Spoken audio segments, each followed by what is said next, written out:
ainda é Zona Leste. Daqui a pouquinho a Ju volta trazendo mais detalhes, tá? Bom, vamos atualizar agora as informações sobre o estado de saúde das vítimas daquele maluco, o atirador Edson Fernando Cripa, aquele crime absurdo que aconteceu semana passada lá em Novo Hamburgo, no Vale dos Sinos. A repórter Maria Fernanda Luxinger vem agora ao vivo, direto da nossa redação integrada, trazendo mais detalhes. Cadê a Nanda? Boa tarde, Nanda. Boa tarde, Mota. Boa tarde, Rio Grande. Pois é, dos 8 feridos neste caso, 4 pessoas seguem internadas. Entre elas, a mãe e a cunhada do atirador Edson Fernando Cripa, de 45 anos. A mãe do atirador teve uma piora nos últimos dias. Ela teve que passar por uma nova cirurgia e segue internada na UTI. Já a cunhada dele está em estado estável agora. Ela segue na UTI, ou seja, é uma situação um pouco complicada, mas ela está lúcida, está conversando e recebe aí cuidados médicos intensivos na UTI do Hospital de Novo Hamburgo. A gente também tem atualizações em relação aos policiais que ficaram feridos neste caso. O soldado João Paulo Farias Oliveira, de 26 anos,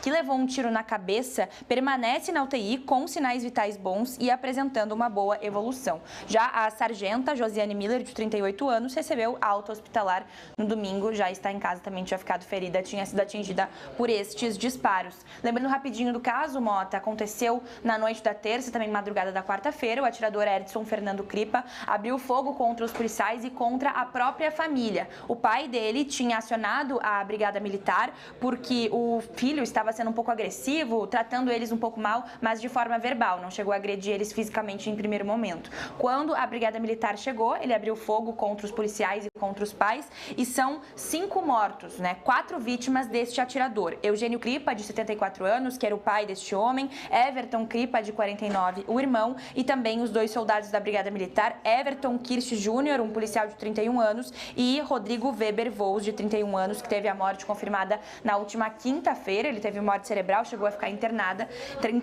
inclusive, e doou os órgãos depois da morte dele. Entre os mortos também está o próprio atirador, que foi abatido pela polícia durante o confronto. Ô, Nanda, até agora, o que teria motivado esse surto, Porque uma pessoa normal não comete uma barbaridade dessa.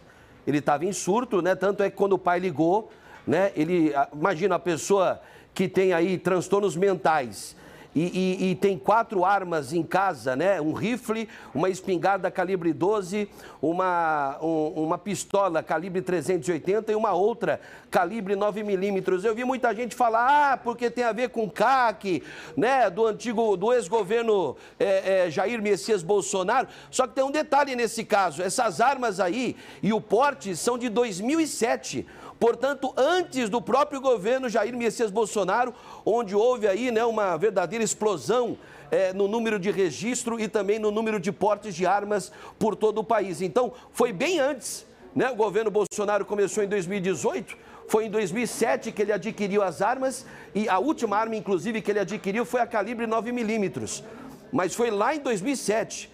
Então, assim, já se tem aí qual teria sido o gatilho, o estopim desse surto, que resultou nessa tragédia, Nanda? Ainda não, Mota. A polícia com certeza vai investigar isso. Fica um pouco mais difícil, já que o próprio atirador morreu, foi morto durante essa troca de tiros. O que a gente sabe é que ele tinha um histórico de esquizofrenia. Ele já tinha sido diagnosticado com essa doença, tinha tido 4 internações psiquiátricas. E em relação às armas, como tu já explicou, mas eu retomo um pouquinho também, de fato, o primeiro registro dele de arma saiu em 2007. Antes disso, ele já tinha tido 3 internações psiquiátricas. Posterior a 2007, ele teve mais uma internação, ou seja, foram 3 internações antes dele obter o registro para ter a arma, o registro CAC. Depois, em 2020, ele renovou esse registro, então ele passou em um novo processo, que exige aí a realização de um exame de um laudo psicotécnico. Agora, inclusive, o Ministério Público Federal está investigando esse porte de armas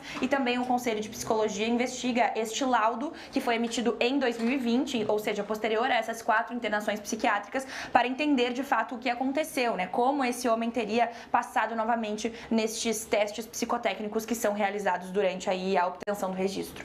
Que horror, minha gente, que horror. Eu estava em casa, me recuperando da Covid, acompanhei toda a cobertura aqui, o grande Tiziano Kessler apresentando também o Boa Tarde Rio Grande, depois o Ribeiro Neto. Foi uma ampla cobertura, uma cobertura muito séria, responsável, mas de um crime que abalou todo o Rio Grande do Sul, né?